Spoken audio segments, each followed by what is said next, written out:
और ज्यादा जानकारी के लिए सहयोगी दीपक हमारे साथ बने हुए हैं। दीपक, एक बार फिर से कोरोना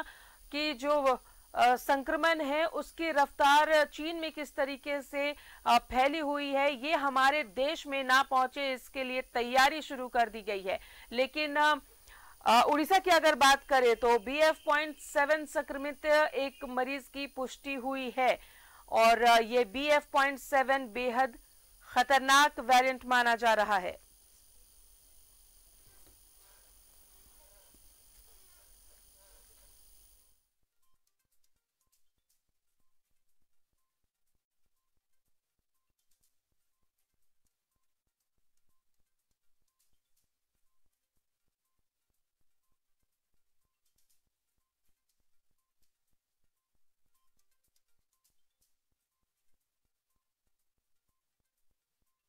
आपको बताएं कि सोशल डिस्टेंसिंग, मास्क, सैनिटाइजर का इस्तेमाल एक बार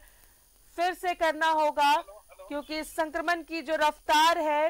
वो ना बढ़े, हम यहीं पर कोरोना को मात दे सके, इसके लिए बेहद जरूरी है गाइडलाइन फॉलो करना। दीपक, आवाज मिल रही है?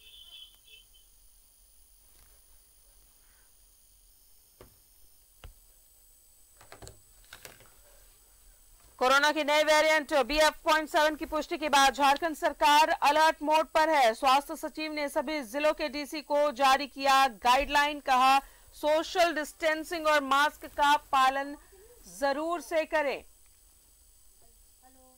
कोरोना को लेकर गाइडलाइन जारी की गई है और एक बार फिर से हम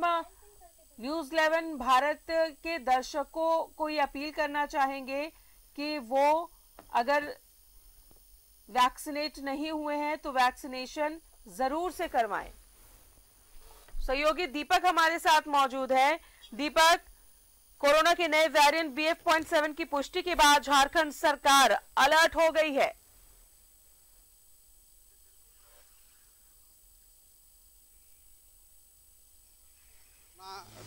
की उत्पत्ति चाइना से हुई और पहला फेज में आपने देखा कि किस तरह से लोगों को परेशान होना पड़ा और उसके बाद जब सेकेंड फेज आया तो सेकेंड फेज में कईयों ने अपनों को खोया, अधिकतर लोगों की जाने गई और जिस तरह से अभी BF.7 नाम का जो नए वेरिएंट की उत्पत्ति चीन से हुआ है और उसके बाद से ही भारत सरकार अलर्ट पर है। चीन में लगातार इसको लेकर लोगों की जाने जा रही है, लाखों लोगों की जान अब तक जा चुकी है इस महामारी से। उसके बाद भारत सरकार अलर्ट मोड पर है। खुद प्रधानमंत्री ने इसको लेकर बैठक भी की थी और कई दिशा निर्देश भी दिया है और उसके बाद जिस तरह से BF.7 नए वेरिएंट की जब पुष्टि उड़ीसा और अन्य राज्यों में हुआ है उसके बाद से झारखंड सरकार भी अलर्ट मोड पर आ गई है और राज्य के जो स्वास्थ्य विभाग के अपर मुख्य सचिव अरुण कुमार सिंह ने तमाम राज्य के सभी जिलों के DC को साफ निर्देश दिया है कि जितने भी एंट्री पॉइंट्स है, जो राज्य में प्रवेश करने वाले जितने भी एंट्री पॉइंट्स है वहाँ पर प्रॉपर वे में कोरोना की स्क्रीनिंग हो, प्रॉपर वे में जांच हो, इसको लेकर के दिशा निर्देश दिया है। साथ ही साथ तमाम जिला के DC को यह भी कहा है कि कोविड की जांच के साथ साथ प्रॉपर वे में उस जो अस्पताल है, सरकारी अस्पताल है, वहाँ पर इसको लेकर व्यवस्था बढ़ाने का आदेश दिया है। साथ ही साथ जो गाइडलाइन है, जो कोरोना के फर्स्ट फेज में जो गाइडलाइन जारी हुआ था कि मास्क का प्रॉपर वे में यूज करना है, साथ ही साथ सोशल डिस्टेंसिंग का पालन करना है, तो इन तमाम चीज़ों को लेकर राज्य सरकार अलर्ट मोड पर है और तमाम जिलों के DC को साफ निर्देश दिया है कि इस तमाम चीज़ों का पूरी तरह से पालन सख्ती से कराए। सदर अस्पताल में भी बेडों की संख्या बढ़ा दी गई है और जो भी मरीज है या उनके जो स्वजन है, जो परिजन है, जो अस्पताल में आना जाना हो रहा है, उन लोगों का प्रॉपर जांच भी हो रहा है, शुरू कर दिया गया है। तो तमाम जितने भी सदर अस्पताल है, सामुदायिक स्वास्थ्य केंद्र है या फिर रिम्स जो राज्य का सबसे बड़ा अस्पताल है, वहाँ पर प्रॉपर वे में जाँच करने का स्वास्थ्य विभाग की तरफ से अलर्ट जारी हुआ है। और जिस तरह से कोरोना की वजह से लोगों की जान लगातार जा रही है, वैसे में भारत सरकार अलर्ट मोड पर है, राज्य सरकार अलर्ट मोड पर है, तो लोगों को भी सचेत रहने की ज़रूरत है क्योंकि लोगों की लापरवाही ही भारी पड़ सकती है और इसको लेकर के तमाम तरह के जो व्यवस्था है वो राज्य सरकार के स्तर पर की जा रही है, लेकिन आम लोगों को भी इसमें सहभागिता निभानी होगी क्योंकि सेकेंड फेज में लोगों ने साफ तौर पे देखा है कि किस तरह से लोगों की जान गई है और ऑक्सीजन के लिए किस तरह से जदोजहद करना पड़ा था, लोगों की रोजी रोजगार भी कहीं ना कहीं से प्रभावित हुआ था। तो वैसी स्थिति उत्पन्न ना हो, इसको लेकर राज्य सरकार तमाम तरह की जो गाइडलाइन है वो जारी किया है, ताकि लोग कोविड गाइडलाइन का प्रॉपर वे में पालन करें और इस महामारी से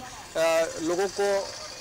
बचाया जा सके। इसको लेकर तमाम तरह की तैयारी राज्य सरकार के स्तर पर की जा रही है। अब लोगों को ही सचेत रहना होगा, क्योंकि लोगों थोड़ी सी भी लापरवाही भारी पड़ सकती है। और वैसे में जो कोविड गाइडलाइन जो प्रोटोकॉल जारी हुआ है उसका परिपूर्ण लोगों को पालन करना होगा, तभी इस महामारी से लोगों को बचाया जा सकता है। जी बिल्कुल दीपक, वो वक्त हम भूल नहीं सकते, लेकिन धीरे धीरे ही सही कोरोना खत्म नहीं हुआ, ये हम सभी जानते हैं, पर कहीं ना कहीं हमने इस पर जीत हासिल की है। लोगों ने काफ़ी हद तक वैक्सीनेशन करवाया है। इस वैश्विक महामारी से बचने के लिए पूरे देश के लोग धीरे धीरे अब पटरी पर चल रही थी उनकी ज़िंदगी, लेकिन एक बार फिर से संक्रमण जो है वो पैर पसार रहा है। विदेशों की अगर बात करें, कई देश इसकी चपेट में आ चुकी हैं।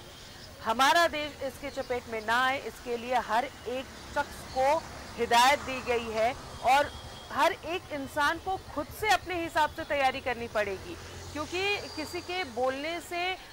राज्य सरकार या केंद्र सरकार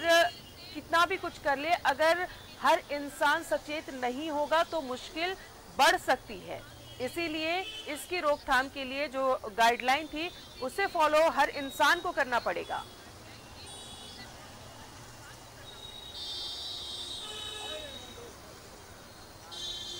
दीपक।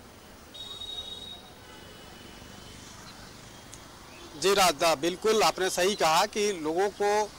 तमाम तरह के जो गाइडलाइन स्वास्थ्य विभाग के द्वारा, राज्य सरकार के द्वारा जारी हुआ है उसको फॉलो करना बेहद ज़रूरी होगा, क्योंकि फर्स्ट फेज और सेकंड फेज का जो भयावह स्थिति है लोगों ने देखा है, वैसा स्थिति दोबारा उत्पन्न ना हो, इसको लेकर के लोगों को सचेत होना पड़ेगा। वैक्सीनेशन की बात करें तो अभी भी कई ऐसे लोग हैं जो फर्स्ट डोज लिए हैं लेकिन सेकेंड डोज नहीं लिए हैं, सेकेंड डोज ले लिए हैं तो जो बूस्टर डोज था वो नहीं लिए हैं। तो वैसे में लोगों को वैक्सीनेट भी होना बेहद ज़रूरी है और इसको लेकर के भी वैक्सीनेशन के लिए विशेष कैंप भी जगह जगह पर लगाया जाएगा। साथ ही साथ कोरोना टेस्ट, चूँकि इस महामारी का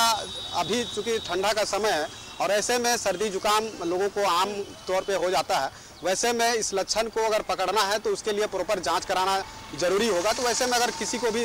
अगर इस संक्रमण का या इस महामारी का अगर लक्षण की अगर उन्हें जानकारी होती है कि इस तरह का लक्षण हो सकता है, तो वैसे में उन्हें प्रॉपर वे में जा करके जांच कराना होगा, तभी इस बीमारी का पता चलेगा। हालांकि राज्य सरकार ने जगह जगह पर कैंप लगा करके भी इसके जांच करेगी, तो वहाँ पर जा करके लोगों को इसका जांच कराना होगा। वैक्सीनेशन भी जिस तरह से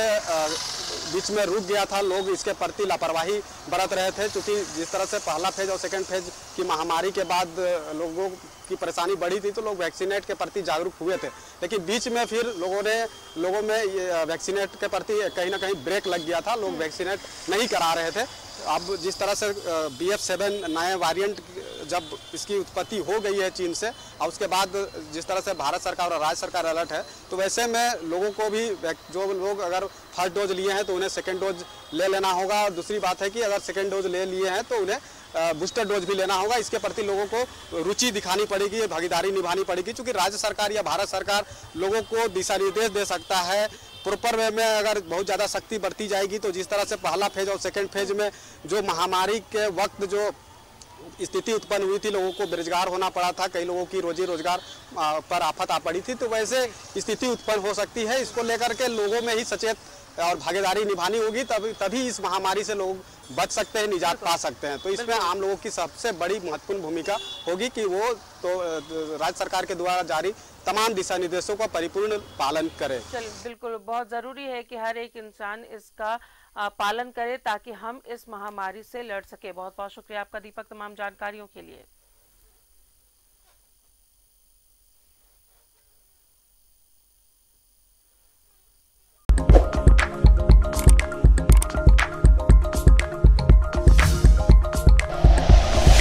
like and share videos, subscribe करें हमारा चैनल और प्रेस करें बेल आइकॉन। News 11 भारत, सच है तो दिखेगा।